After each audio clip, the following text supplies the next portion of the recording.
Dear airhead lovers, welcome back to Airhead Barn. In our last episode we showed you how to remove camshaft, and we also inspected the one that we pulled out of this engine, and unfortunately we did not have all great results. You saw like some pretty bad scoring of a camshaft and also camshaft followers, and because of that reason we believe it's absolutely important to remove crankshaft as well and inspect the condition of it and also main bearings. So that's what we are going to do in this episode. We will first start with pulling the front main bearing carrier, then removing crankshaft, and finally, doing inspection of each part, and then putting things back together and setting end play. So I hope you will find this useful, and thank you for joining us.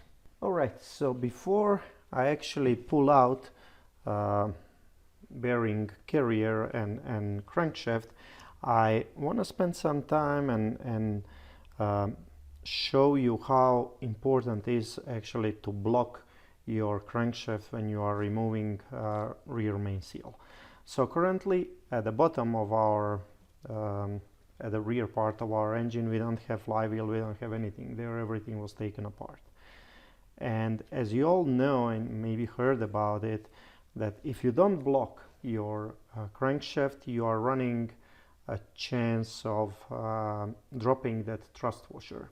And that thrust washer is actually inner one, is placed between your crankshaft and the case.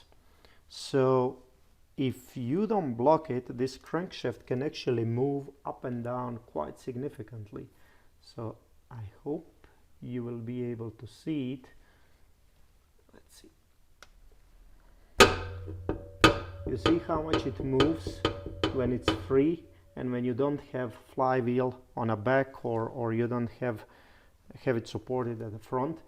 And that movement is really enough for your thrust washer actually to drop off the pins and cause some damage. Of course, at that point you most likely have your cylinders installed and you won't even be able to see it. So that's why it's very crucial to block your crankshaft.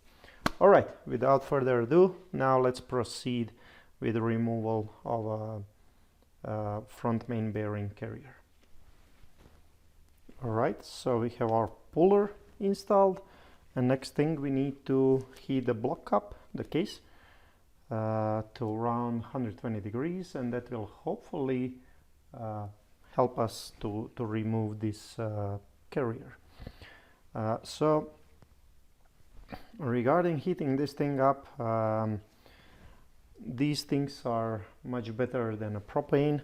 The reason is they create more heat, and then you are able to heat up case more quickly and avoid heating up the carrier. In that case, your block is going to expand, carrier hopefully not, and you will be able to pull it up. You want to heat this to around 120 degrees Celsius. So try avoiding concentrating heat here, rather go outside, and then we will measure, this part here. It's a bit shiny, so it's not easy to get a good reading, but we will try it anyway. Right.